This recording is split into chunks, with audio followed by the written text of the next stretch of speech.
Bonjour à tous, c'est le Killer qui vous parle pour une nouvelle live construction, aujourd'hui consacrée à un ensemble de jeux Lego Legends of Shima sorti en 2013. Il s'agit de la référence 70009, donc le Warriors Combat Clair, ou en français, le char de combat loup. Voilà, donc ça coûte 67,99 euros, donc on peut voir c'est un peu un gros set, hein. C'est le second set le plus gros après donc le Temple Lion, hein, pour la vague de Légende de Shima 2013. Et donc, bah, écoutez, je vous propose de ne pas perdre de temps et de commencer à le construire parce que je pense qu'il y aura de la figue, je pense qu'il y aura du contenu. Alors ça, c'est un vrai que j'attends avec impatience. Alors avec un peu de chance, je ne serai pas déçu parce que, comme on le dit, enfin comme moi, je trouve souvent, moins on attend un modèle, plus on est surpris et forcément, plus on attend un modèle, plus on le veut, et plus quand on monte au final, on est un peu déçu parce que bon, on connaissait déjà un peu tout, il n'était pas si bien que ça. Voilà, enfin, des fois aussi on peut être surpris agréablement, hein, pour un modèle qu'on voulait. Voilà. Après, néanmoins, moi, l'avantage, c'est que je ne connais rien au modèle, donc je ne me suis pas vraiment laissé surprendre, et je pense que je vais me laisser surprendre. Je n'expliquerai pas pourquoi, mais je pense que vous comprendrez au fur et à mesure du modèle. Donc, on a trois jolis modes d'emploi qui sont, qui sont sur une normalement plaque pour toute droite, hein, pour qu'il reste tout droit le mode d'emploi avec les planches de sticker, mais visiblement, comme par la plaque est toute défoncée, donc ça commence bien. Donc, on a ça, c'est vraiment fondicule, quoi. Alors, un sachet numéroté 4, un numéroté 5. Est-ce qu'on va jusqu'à 6? Oh oui, on va aller jusqu'à 6. Des roues, enfin une roue. Ah, maintenant on a des roues, voilà. Des roues aussi. Attention numéro 1, deux roues en plus, ça y est, voilà, là ça brade sur les roues les enfants. Et enfin une autre roue, le sachet numéro 2 et 3, et il n'y a rien, là-dedans, il n'y a plus rien. Mais ça fait déjà pas mal, donc forcément vous dites bien que live construction en plusieurs parties. Donc bah écoutez, je vais mettre le 3, le 2, le 6, le 5, le 4, les roues, toutes les roues, on sort toutes les roues sur le côté. Pour l'instant, ça fait vraiment beaucoup. Ensuite, je vais déjà appliquer un petit enlevage de bouquin. On va baisser la caméra, comme ça on sera bien à niveau pour voir ce que je fais. Et puis ensuite, on va regarder session numéro 1. On va ouvrir ça. Et on va prendre un mode d'emploi. Donc d'ailleurs, je vous montre la partie de stickers que vous ne reverrez pas, parce que je vous rappelle, ça prend trop de temps à poser, et surtout voilà, si je veux bien les poser moi, bah voilà, ça me prend beaucoup de temps. Donc qu'est-ce que je fais n'importe quoi. Donc voilà pourquoi je ne les pose pas dans la live construction. Mais par contre, je les poserai pour la review qui arrivera. Ça par contre, je ne sais pas trop quand. Donc j'ai plein de modes d'emploi. Alors ça c'est le 3 qui est cool. Je veux le 1 moi. Ah bah ok, d'accord, on va commencer avec le plus petit. Le plus petit, donc on va le mettre là. Je vais la retourner, j'ai pas envie de me spoiler la construction, parce qu'il y a des petites choses que je sais, donc ça me dérange un peu, moi. J'aime bien vraiment arriver en position, je n'y connais rien, comme ça bah, je suis surpris en même temps que vous, j'ai envie de dire. Donc bah écoutez, j'ai mon petit mode d'emploi, on va un peu rapprocher ça quand même, hein, parce que, voilà, ça fait, vous avez envie de me voir, non? Vous avez envie d'être près de moi, hein? Voilà. Et puis c'est déjà trop minutes que je parle dans le vent. Bref. On va commencer avec toutes les figurines du set, visiblement. Si on passe 20 minutes sur les figurines, vous saurez pourquoi. Parce qu'effectivement, il y a en tout, je crois, 6 figurines dans ce modèle-là. Donc, oui, là, c'est toujours. Ils ont encore fait un bon boulot. Et un bon boulot d'ailleurs, à quel niveau? Au niveau de nous filer plein de figurines d'une même tribu. Et c'est plutôt cool parce qu'il faut le dire, les loups ont été quand même mis de côté assez vite, hein. La plupart des tribus ont souvent deux véhicules, enfin 2 à 3 véhicules en boîte, hein, rien que pour elles. Et les loups, eux, dans la vague 1, ils ont eu qu'un seul véhicule, voilà. C'est un peu dommage. Donc là, ils ont leur second gros véhicule, donc ils le méritent, voilà. Et puis il y a d'autres choses intéressantes à dire, mais on en reparlera, je pense, après. Donc on va mettre ça ici, je vais peut-être même le mettre en dessous. Voilà, merci de patienter jusqu'à là. Merci à vous. Et on va commencer avec une figurine qui, elle, par contre, n'est pas nouvelle du tout. Attendez, parce qu'il y a peut-être une petite différence. C'est Eris. Donc Eris, d'ailleurs aussi, qui était assez rare, parce que je vous le rappelle, Eris, eh bien, on la trouve, si je ne dis point de bêtises, que dans 3 sets. Donc son Eagle Interceptor, qui est donc son vaisseau. Puis après, eh bien, rien du tout. Après, il a fallu attendre la seconde vague pour la trouver, soit dans ce modèle-là, soit en Speedors avec un personnage vautour. Donc je la montre rapidement, hein. Bon, alors, certaines personnes critiquent effectivement le fait que ce soit un peu. Enfin, j'avais vu une personne critiquer que voilà, Eris était un peu le stéréotype de l'armure qui ne protégeait le moins possible en montrant bien son corps, mais bon, je trouve qu'elle rend quand même bien l'armure, hein, je dois avouer qu'il y a plein de détails. Et par contre, oui, là où je disais, ce sera peut-être un peu nouveau, c'est parce que c'est nouveau pourquoi? Parce qu'on va être comme par une armure vague 2. Voilà, donc c'est plutôt cool ça. Donc l'armure avec les nouvelles épaulettes et un plastron un peu plus grand, bah, qui d'ailleurs là couvre vraiment son corps pour l'occasion. Comme ça, il n'y aura plus de, euh, de problème. Hop, contente. Et puis un peu vénère quand même, hein, voilà. On accroche la tête avec son jeu de diadème. Et forcément, maintenant, on va faire les ailes. Donc je vous rappelle, on prend la pièce L toute faite. On prend notre petit clip une fois une plus accroche. Et c'est le seul personnage avec des ailes du set, de toute façon, si je dis pas de bêtises. Donc comme ça, vous inquiétez pas, ça prendra pas. Alors bien sûr, je l'ai fait dans le mauvais sens, hein, vu que je suis une buse. Voilà, comme ceci. Et par contre, pas oublier aussi, et forcément, le petit cristal de chi à ce niveau-là. Donc voilà, on a Iris, c'est vraiment plutôt cool avec l'armure comme ça dorée. C'est la première fois que je l'ai, cette sur dorée. Je l'avais eu en vert foncé avec les gorilles, ainsi qu'en métal foncé. Et là, en doré, elle rend vraiment bien, quoi. En plus, les épaulettes sont vraiment plus un peu plus gracieuses que... Bah voilà, tiens, regardez, c'est un peu... Ça, c'est l'armure vague 1. Et comme par les épaulettes sont vraiment plus gracieuses que la vague 1, quoi. Elles sont un peu plus classe, on dirait pas ce qu'elle est passée au statut de commandante, la Iris. Et ça fait plaisir pour elle, tiens. Donc on m'a dit construire Iris et surtout construire son arme. Et l'arme, elle est une arme plutôt cool. Donc on va retrouver notre pièce H toute faite qu'on connaissait bien. Mais par contre, on va ajouter cette fois-ci un bâton beaucoup plus long. Hein, souvenez-vous. Ah bah là, c'est vraiment classe, ça, par contre. Souvenez-vous, bon ça on faisait déjà mettre le chi sur les côtés. Mais de base, on avait un petit bâton et là, on a vraiment un grand. Et le côté grand bâton plus grande épaulette, ça fait vraiment... Oh, c'est génial, quoi. C'est presque comme si dans la vague 1, elle était encore en train de faire ses essais avec son vaisseau, et au final, dans la vague 2, elle avait été promue chef des armées, quoi. Oh, elle est super classe. J'adore. Ensuite, autre figurine très cool, c'est Warris, donc justement. Warris qui nous avait fait quand même un petit coup, enfin, Lego s'était un peu moqué de lui, il faut bien dire, attends, par contre, est-ce que c'est son truc ça ou pas? Parce que je dois vous avouer que j'ai dû... Ouais, non, c'est pas son truc. Euh, Parce que Warris était apparu uniquement donc dans le... Bah voilà, c'est celui-là. Est-ce que c'est celui-là? Oui, c'est celui-là. Il est apparu uniquement dans un set dans la vague 1, qui était donc la Citadel Aigle, un modèle Speeders avec beaucoup de construction à faire dedans. Et aussi un set qui était quand même super dur à trouver. Il est sorti à Toys R Us exclusivement, quoi, voilà. Et donc, là, on a enfin Warriors, d'une façon... non, même pas, je vais dire, d'une façon un peu plus abordable, mais non, parce qu'il coûte 20 euros, au moins 20 euros plus cher que le set de Citadel Aigle, et même s'il est plus courant, voilà, il coûte quand même une grosse blinde. Donc au final, j'ai envie de dire, Warriors, ils se sont un peu foutus de toi, quoi. En plus, ils t'ont même pas sorti en Speeders tout seul, j'ai envie de dire, vu que forcément, ils l'ont sorti dans la Citadel, quoi. Enfin, c'était quand même plutôt cool qu'ils fassent un set Speeders vraiment exclusif pour la vague 1, j'ai envie de dire. Et d'ailleurs, la vague 3 de Speeders, on a aussi des modèles exclusifs. Donc bref, il a cette petite cape, hein, un peu toute froissée. Donc je suis désolé, ça prend du temps, parce que ça va franchement en prendre, je pense. Mais moi, je suis bien en tout cas là. Hein. On construit nos petites figurines, je sors des petites choses, j'espère que ça vous plaît. Et bien sûr, je vais vous montrer à quoi ça ressemble. Je me souviens plus qu'il y avait quand même des bonnes grosses peintures de guerre sur ses yeux. Lui, hein. Il abuse un peu sur le maquillage de sa mère, hein, Warriors. Mais il est vénère quand on lui en parle, donc on va pas trop lui en parler. Et par contre, ce qu'on va faire, c'est lui mettre sa date et faire un truc assez intéressant après. Alors oui, au final, qui dit... alors regardez ça, encore les imprimantes, vous ne l'aurez pas vu, parce qu'effectivement, Warriors, bah, au final, on le voit beaucoup moins que d'autres personnages, comme par exemple Leonidas ou Lennox qui apparaissent dans à peu près 12 007, quoi. Donc voilà, donc plutôt cool quand même. Hein. Et encore plus cool avec son arme, qui utilise un nouveau moule, là. Regardez ça un peu. Une sorte de pièce comme ça énergisée avec l'accroche ici. Accroche pour tenon. Et donc maintenant, on prend une barre visiblement. Alors ouais, on en met une comme ceci. Hop là, et on prend une seconde pièce comme ça. Et on l'enfonce jusqu'où on peut, donc jusqu'au bout, comme ça. Et d'ailleurs, ça laisse bien l'espace pour la main. Ça rappellera l'arme de Krager, qui était aussi un espèce de truc avec un peu de double lame dans ce style-là. Comme ceci. Plutôt cool, hein. Ça par contre, effectivement, je m'étais spoilé sur la boîte en regardant rapidement. Je savais pas du tout qu'il y avait une nouvelle pièce, donc comme on peut là, pour ceux qui ne l'auraient pas vu, bah voilà. C'est plutôt sympathique. On passe ensuite, oh bah on va continuer de nouveauté en nouveauté. En plus, oh bah, je pense que je ne peux qu'apprécier. Pourquoi j'ai deux... Ah oui, d'accord, ok. Parce qu'effectivement, on a un nouveau personnage look qui est exclusif à cette là. Donc voilà.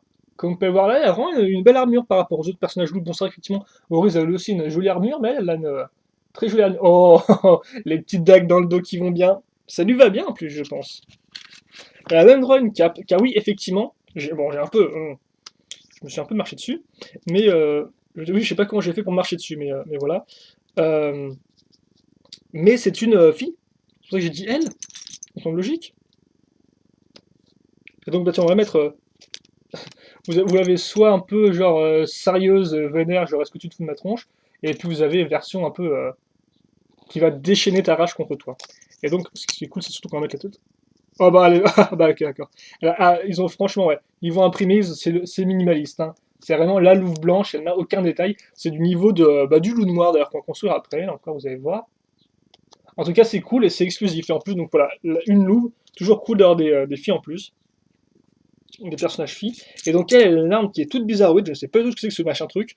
Donc on prend une espèce de petit pistolet en fait qui sont utilisés pour les pompiers. Ensuite on va prendre cette espèce de pièce toute faite qui est une pièce avec aileron, comme vous pouvez le voir ici. Puis ensuite à l'arrière on case. Alors, il faut une pièce transparente, pas une pièce rouge opaque. Voilà qui est à faire. Comme ça. Et donc ensuite on prend un manche qu'on va mettre à l'autre côté. Ici. Qu'on met dans ce tenon là. Et donc voilà, donc j'ai une espèce d'arme. Alors par contre il la tient super bizarrement sur le mode d'emploi. Pourquoi elle la tient sur le côté? Parce qu'autant en fait je peux comprendre qu'on la tienne toute droite, mais forcément quand elle se désagrège dans mes mains c'est pas facile. Oui non, ils la tiennent comme ça là, donc je sais pas trop pourquoi. Mais écoutez, hein, pourquoi pas. L'original, mais là c'est bizarre à comprendre. En tout cas c'est cool. Mais c'est vrai qu'effectivement, par contre, vu qu'il avait des dagues dans le dos, je m'aurais plus attendu à un personnage vraiment à base de d'armes de poing, tiens, mais visiblement non. Oh, second personnage, je dis qui est apparu qu'une seule fois dans la vague 1. J'ai plus son nom par contre à lui. Euh, Attendez, je vais le mettre à l'avant ici. C'est Will Hurt, donc qui est un loup, hein, c'est bien. Beaucoup plus simple d'ailleurs niveau imprimé, hein, c'est le loup de base, d'ailleurs c'est un loup noir, ce qui est plutôt cool. On a toutes les couleurs, hein. On a tout le petit. Oh là, c'est quoi cette tête, mon petit Will Hurt, hein? T'as mangé un truc que t'es pas trop bon, ta semoule? Bon, bref, d'accord. Je devrais vraiment arrêter. Donc on a Wheeler, effectivement, un loup noir qui est très simple au final. Il est comme sa copine blanche, il a quasi pas d'imprimé niveau détail, on a imprimé au niveau de sa tête. À part des petits trucs qui restent accrochés. Et par contre, lui, comme arme, il a aussi une arme comme ceci, tiens. Enfin, avec cette pièce-là. Allez, bah, ça va taper là, j'ai envie de dire. Hein. Comme ceci. Donc Wheeler qui était apparu effectivement que dans le l'Ultra Striker d'Equila. D'Equila. Oui, c'est bien Equila. Oui. Ensuite, on a Wax, donc. Au final non, c'est Wax. Putain, je sais jamais, c'est fou ça. Si, c'est Wax, oui. Il y a un autre, en fait, ouais. Donc, on a tous les personnages loups, sauf un, dont je n'ai plus son nom. C'est qui déjà? C'est Windsor, voilà, Windsor. Windsor. Donc, c'est quand même plutôt cool, quoi. Vous avez toute la tribu qui est là. Donc, hop là, comme ceci. Donc, lui, il est gris foncé, hein. Donc, vous avez blanc, gris clair, gris foncé et noir. Et d'ailleurs, il y en a un autre qui est gris clair aussi, c'est Windsor. Donc, on va prendre la petite armure qui est ici. Voilà. D'ailleurs, effectivement, ah, c'est la pendentif chez la louve. On va prendre la tête. Donc, il a une armure 2011. Donc, Wax, hein, qui était déjà apparu dans un set, sans son armure. Hein, donc, un modèle Speedhorse, tout du moins, sans son armure. Forcément, ça fait envie. Euh, et qui était aussi. Tiens, tu vas partir du pneu aussi, cette affaire. Voilà, et qui est apparu forcément dans son pick-up. Loup. Qui est très cool, hein. Set que j'apprécie beaucoup d'ailleurs. Tout comme le tank d'éclat dont je parlais précédemment. Donc la petite épée.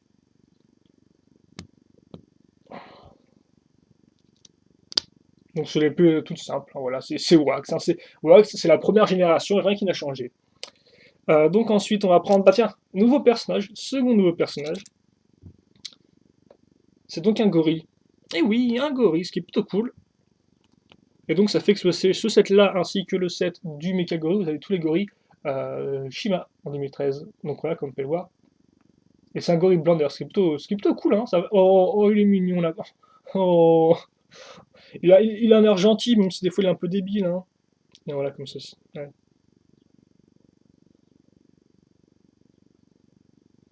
Allez, et donc le niveau arme, il a bah, les fameux points. Donc, hop, donc les points tout faits, faut que je les trouve. T'as 15 minutes sur les figurines. Il y en avait 6 aussi. C'est pour ça, vous voyez, que des fois que j'aime mieux faire les figurines au fur et à mesure des sachets, quoi. Mais bon, là, j'ai demandé, c'est vrai que non, je vous ai demandé, et la plupart vous aimez mieux les figurines, toutes les figurines en début de construction, quoi, pour mieux les voir, je pense.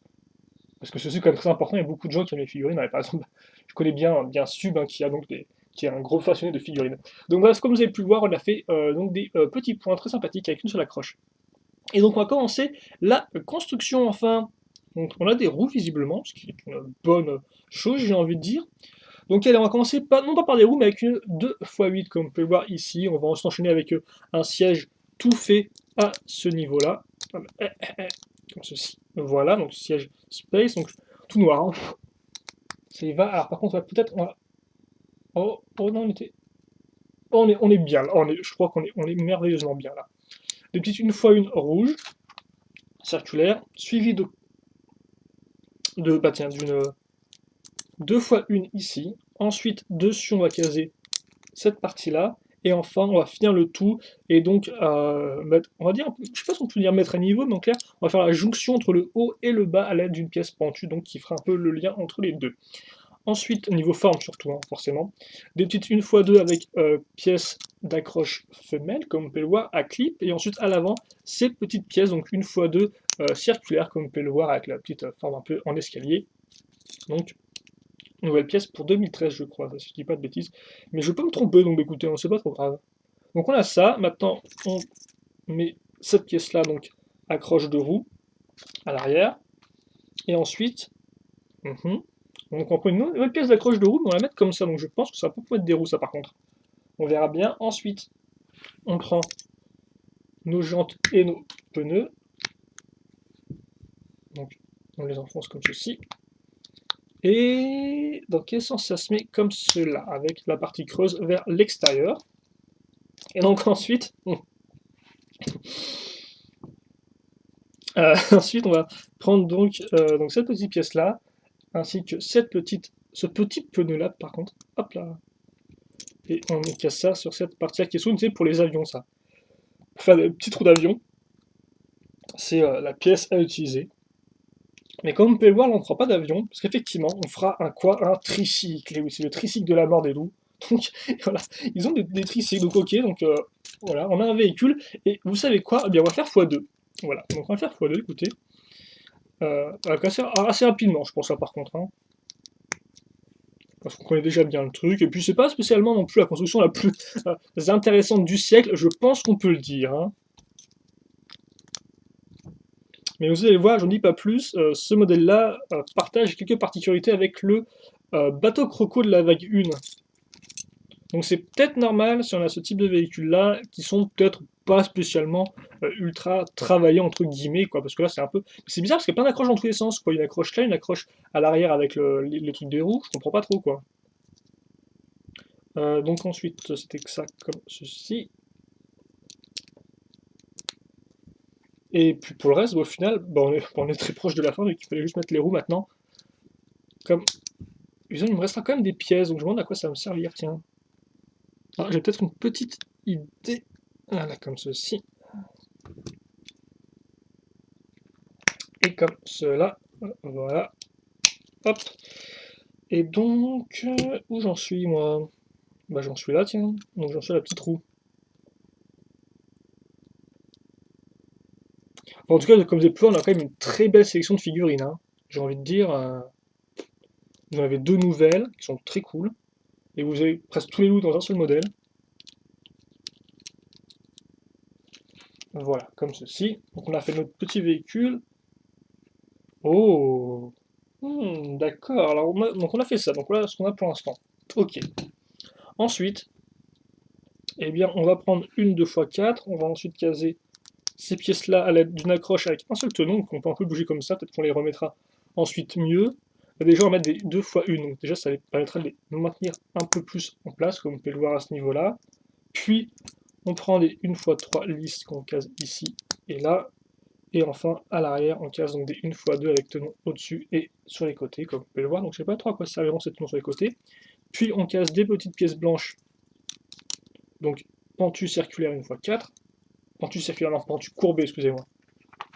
Voilà, on retourne ça, et puis ensuite on case deux pièces d'accroche 2x1 plus clip mâle, donc pour des rotations à clip justement.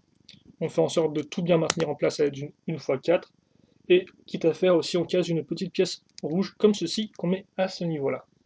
Voilà. Et donc effectivement, ce n'est pas fini parce que maintenant, j'ai l'accroche ici, donc effectivement l'accroche dont je parlais, et celle à ce niveau-là, et donc ça, je le mets ici.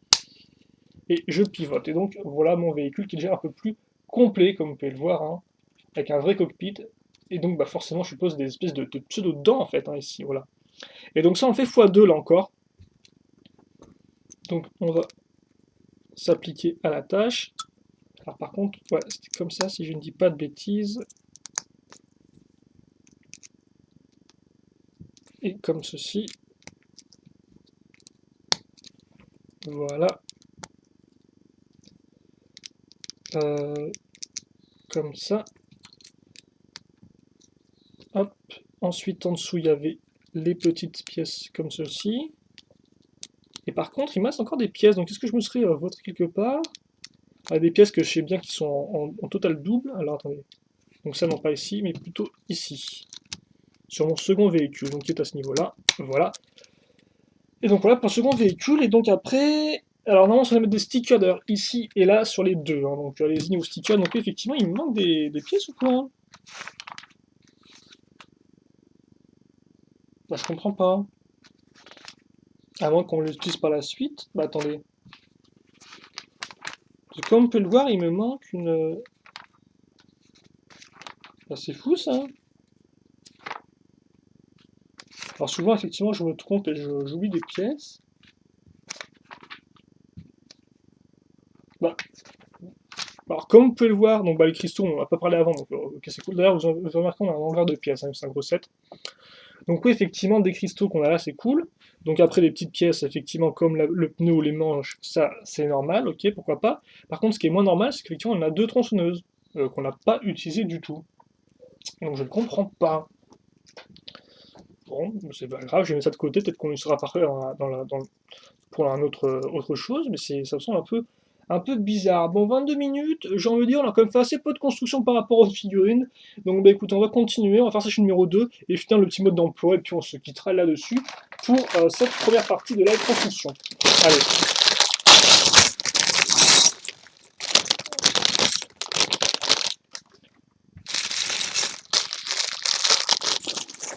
Comme ceci.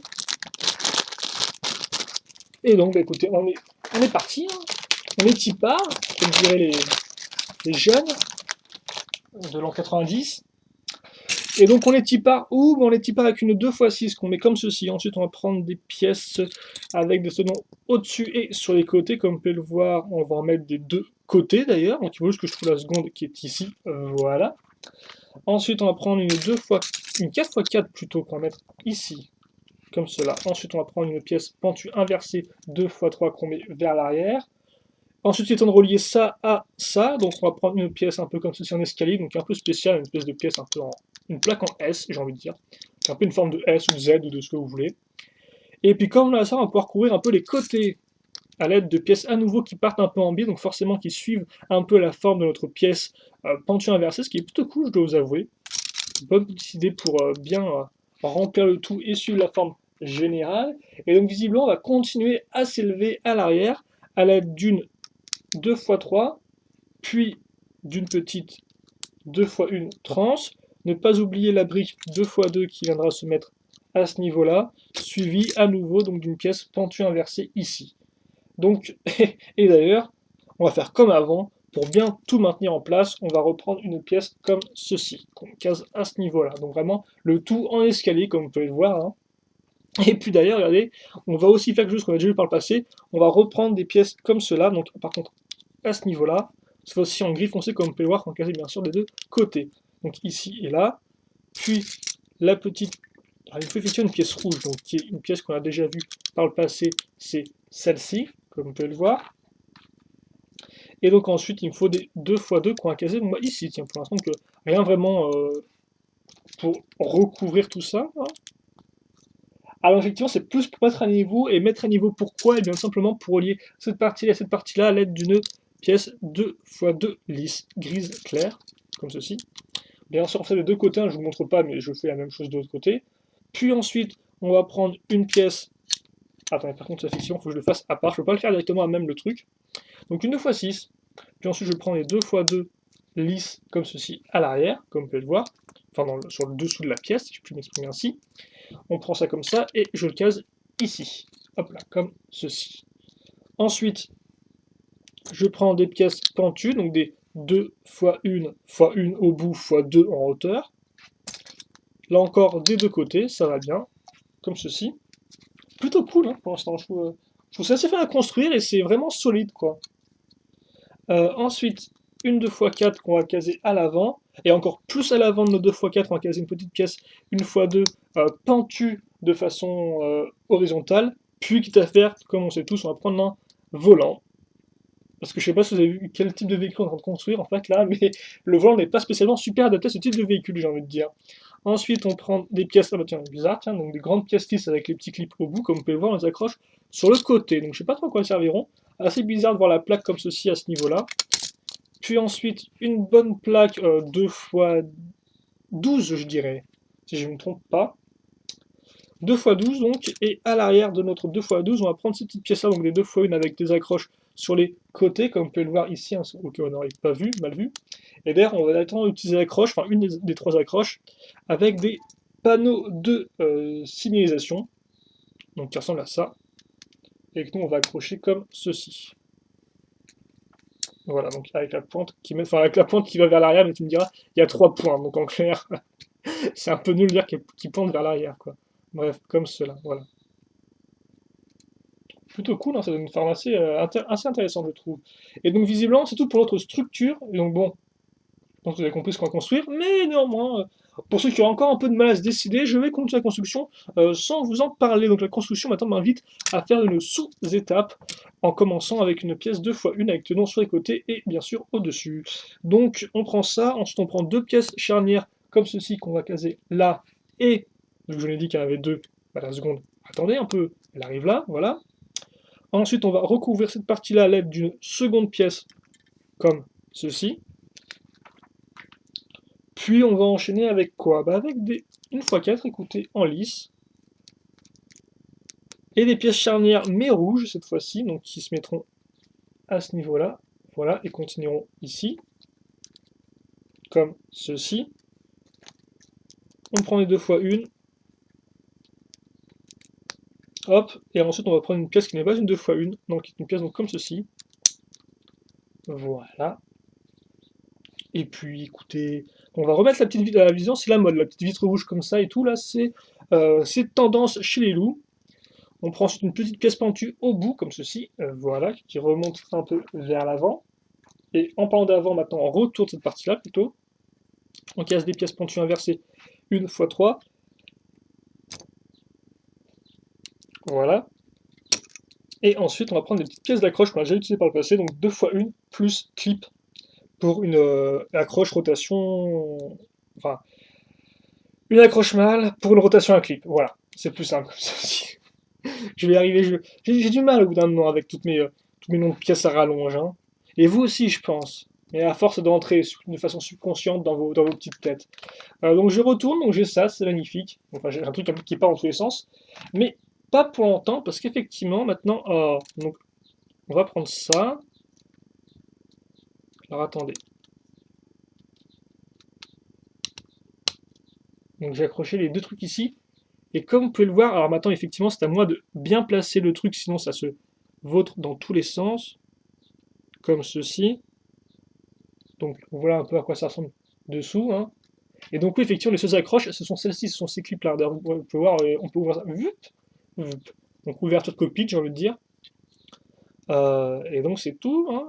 Donc voilà, donc effectivement, là, donc ça ressemble à ça. Ce qui est plutôt original, j'ai envie de dire, pour un cockpit. Et donc on n'a pas fini maintenant, mais on fait encore une sous-étape par contre. Donc on va prendre cette longue pièce-là, donc c'est un peu comme la pièce grise, mais en un peu plus longue. La pièce grise qu'on a vue donc à l'avant du cockpit.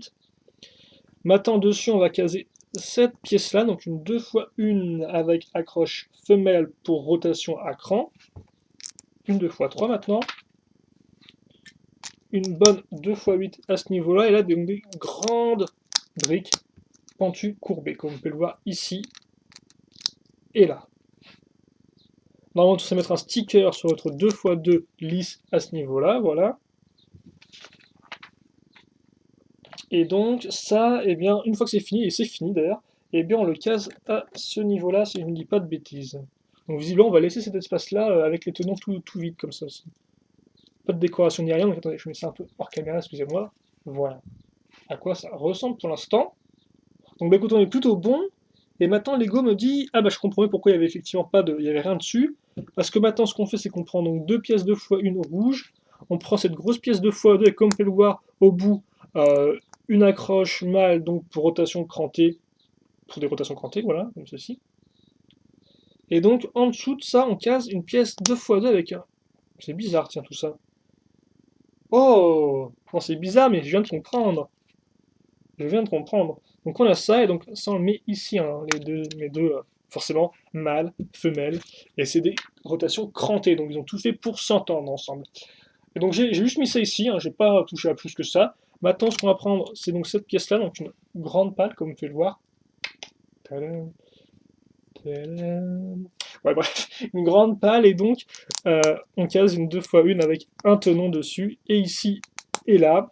Et ça servira à quoi? Ça servira à ça, à caser donc cette pièce ici qui a donc forcément une forme un peu d'escalier, donc il faut qu'on crée une sorte d'escalier pour pouvoir l'accrocher convenablement.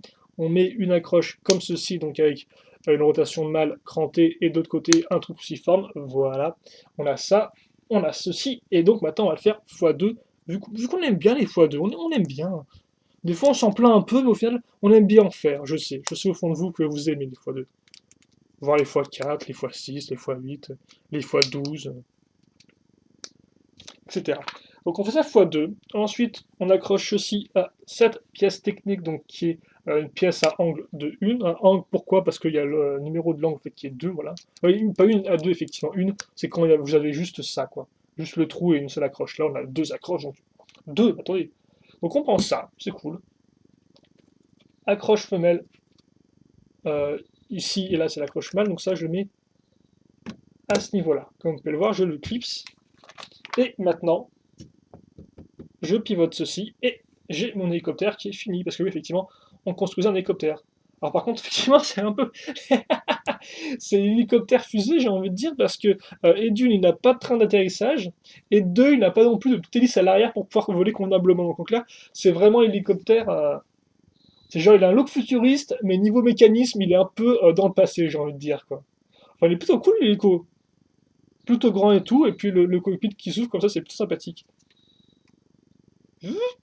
Non, franchement, le cockpit qui peut.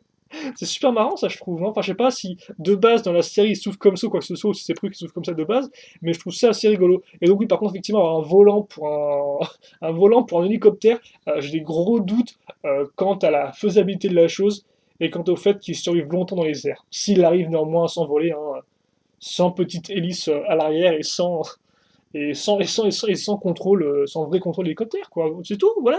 Moi j'aime bien quand c'est réaliste les Lego, hein. Voilà, moi je suis chiant comme ça, et ouais, et ouais. Bref, on a fini le premier mode d'emploi, donc je pense qu'on a aussi fini notre première vidéo, donc il reste quand même deux modes d'emploi et environ 4 sachets, donc il reste de quoi s'amuser, j'ai envie de dire. Et visiblement, par contre, on n'a pas vu donc c'est fou, cette espèce de scie circulaire en plus, bref. On va pas non plus trop tergiverser là-dessus, j'ai regardé un peu dans la pause ce, bah, j'ai regardé dans la pause, voilà, c'est tout simplement, j'ai regardé dans la pause si je me suis pas trompé, mais je pense pas, vu que j'ai regardé rapidement et qu'il n'y avait pas de gros problèmes. Donc, comme vous avez pu le voir, on a construit deux espèces de tricycles de la mort qui tue tout avec des grosses griffounettes. On a construit un gros hélico et surtout, on a pris le temps, mais on l'a fait bien, on était surpris, on était content. On a construit 6 figurines, dont Eris, commandeur suprême de l'armée Aigle. Je l'adore comme ceci. Elle rend mais trop bien. Même si elle ne tient pas trop là, vu que voilà. Ok, personne ne tient quoi. On a ensuite construit donc Wariz, enfin, qui a refait son apparition. Attends, par contre, ce serait bien si j'avais une petite macro en fonction automatique là par contre. Ah ouais, Wariz qui fait enfin son apparition à nouveau après, après tant d'années. Non, après la Citadelle Aigle, c'est cool de le revoir. Nouveau personnage avec la louve, qui d'ailleurs s'appelle comment la louve? J'ai pas les sons parce que je voulais pas trop spoiler ces détails. Elle s'appelle Windra. Windra. Un petit combat entre Tundra et Wind. Donc le vent de la Tundra, voilà. Et on avait aussi deux autres loups avec. Toute la famille loup qui est ici. Donc lui qui a pas terre vu qu'il a une arme beaucoup trop grande pour lui, voilà, comme ceci. Et c'est pas fini parce que Iris n'était pas toute seule du côté des gentils, elle avait aussi donc son ami. Son ami comment déjà? Bah, son ami Grisam, voilà. Donc bah écoutez, tout ce beau monde, trois petits véhicules sympatoches, on va voir un peu ce que nous réserve le reste du modèle. Moi en tout cas, je suis assez impatient de le voir, donc j'espère que vous aussi. En attendant, merci de m'avoir suivi, j'espère que vous avez apprécié cette première partie, et donc bah écoutez, sur des questions, des commentaires sur ce qu'on a construit jusqu'à présent, et bien n'hésitez pas à les poser, j'y répondrai avec grand plaisir comme d'habitude, et puis nous, bah, on se revoit très bientôt pour la seconde partie. Donc à tout de suite, écoutez, pour la seconde partie donc du tank de combat loup. Allez, à toutes.